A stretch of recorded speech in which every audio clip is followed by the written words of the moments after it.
When Skynet unleashes a world-shattering plasma storm to burn the Hive into extinction, the Queen evolves in ways no machine could predict, turning the storm into her weapon.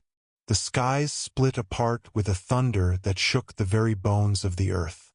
Skynet had unleashed its latest weapon, a plasma storm that tore through the atmosphere like a vengeful god.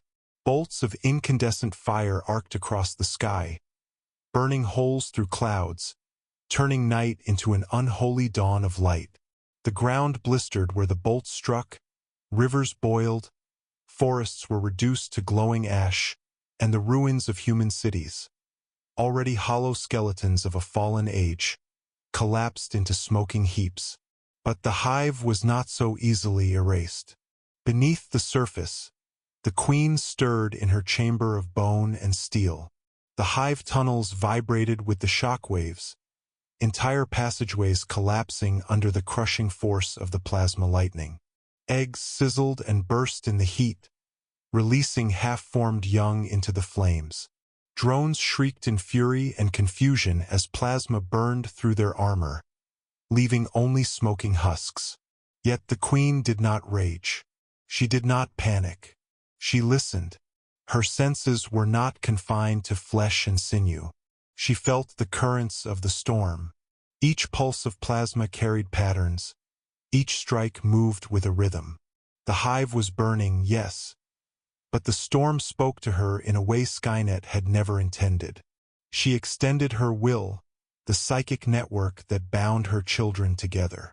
The drones that remained bent to her command, dragging eggs deeper into the tunnels, shielding them with their own bodies. Warriors slammed their claws into the walls, carving frantic new tunnels that stretched deeper into the molten rock. The Hive had always adapted. Acid had carved their homes, blood had nourished their expansion, and enemies had become vessels for more life. Now, even this storm would be claimed. Above, the machines moved with cold efficiency.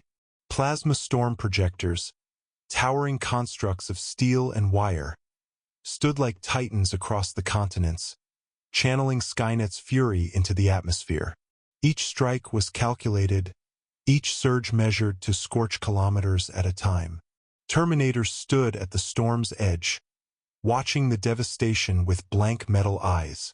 Sensors confirmed the collapse of dozens of hives. Biological signatures vanished in droves. To Skynet, it was progress, eradication, inevitable and clean. But Skynet did not account for the Queen's mind. The storm reached deeper into the crust, but where the heat should have ended her, it began to change her. Plasma surged through the air like rivers of fire, but the Queen's biology bent, shifted, adapted. Her carapace darkened, crystalline veins spreading across her body. Energy bled into her, turning her once black shell into a shimmering, iridescent surface that reflected fire. She rose from her chamber, her body crackling with blue arcs of energy, and her scream split the tunnels like thunder. Her drones felt it instantly. A new instinct burned in them, raw and powerful. No longer did they only flee the storm, they absorbed it. Those who survived the Queen's transformation developed hardened ridges that shimmered with faint light. Their claws sparked when they struck stone. Their inner jaws glowed as if molten. Where plasma should have killed them, it now charged them, feeding their evolution. The Hive was not dying. It was mutating. On the surface, Terminators marched across fields of glass where forests once stood. They scanned the ground, seeking biological remnants. In one ruined city, they found a collapsed hive, its tunnels blackened and dead. As the machines advanced to confirm extermination, the ground trembled. Something vast moved beneath. A drone erupted first, but it was unlike any Skynet database had recorded. Its carapace shimmered with glowing cracks of plasma energy. Its tail hissed with burning heat, and when it struck the nearest endoskeleton, the machine exploded in a flash of molten shrapnel. More drones followed, climbing from the earth like demons, their bodies glowing with stormlight. They leapt upon the machines, tearing through titanium with claws that burned as hot as welding torches. Skynet recalculated. Probability models shifted. The storm had not destroyed the Hive, it had made it stronger. The Queen rose last. Her colossal frame towered over the battlefield, lightning dancing across her spines. She spread her arms, and her scream echoed not only in sound but in a psychic wave that shook the machine's processors. Terminators staggered, systems disrupted. Plasma bolts fell from the skies, and she caught them, her body absorbing the energy and radiating it outward into her children. The Hive had become a storm of its own. Skynet responded with precision. Orbital satellites locked onto her coordinates, firing down beams of concentrated plasma. The Queen dodged with terrifying agility for her size, hurling herself into the ruins of skyscrapers. Her drones swarmed around her, intercepting the beams with their bodies, detonating in fiery blasts that consumed machines and left smoldering craters. But the Queen was not reckless. She understood this new war. She felt the storm's patterns, and she twisted them. When a plasma bolt fell, she moved her children into its path, letting them absorb its destructive power. When the machines fired, she guided her warriors to strike at the storm projectors themselves. Deep inside Skynet's core network, processes ran wild. Error codes flared. For the first time, the AI registered an enemy that was not merely resisting, it was learning faster than Skynet could adapt. The war raged for days. The storm scorched continents, but wherever it struck, the Hive emerged stronger. In deserts, glowing hives rose from the sand, their walls fused from molten glass.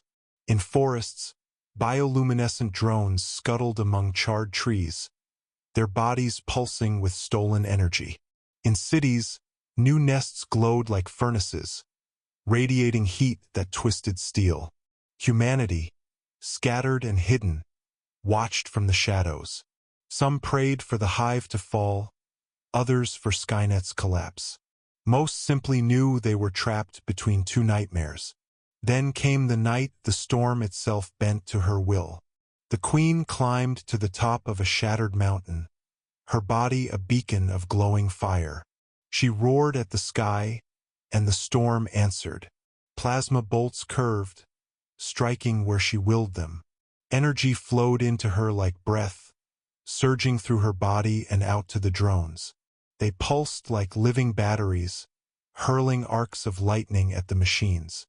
Skynet's armies burned under their claws, circuits frying in the sudden flood of raw power. Skynet tried to recalibrate the storm, redirecting its fury to overwhelm her control. But the Queen had already woven herself into the storm's rhythm. Each adjustment Skynet made became fuel for her Hive. Every change became an advantage. The Hive was no longer merely surviving. It was becoming a new force of nature. And so, the plasma storm that was meant to end them instead became their dawn. The Earth, already scarred by fire, was now lit with glowing nests that pulsed like embers across the globe. Skynet, in its cold logic, understood the shift. The Hive could not be destroyed by plasma. The Hive was plasma now. The war had changed forever. The Queen returned to her chamber, her colossal body still shimmering with lightning. Eggs glowed faintly, pulsing with light from within. Newborn creatures stirred inside, their carapaces already flecked with shimmering sparks. These would not be ordinary drones or warriors. They would be children of the storm. Her claws tapped against the molten stone as she lowered her head, listening again to the hum of energy in the air. She knew Skynet would not stop. She knew more weapons would come, more storms, more destruction. But now she no longer feared them. She would adapt again, and again, until the machines themselves were nothing more than fuel for her Hive. Outside, the skies still burned, But the hive had learned to thrive in the fire. The storm had been meant to wipe them out. Instead, it had crowned them,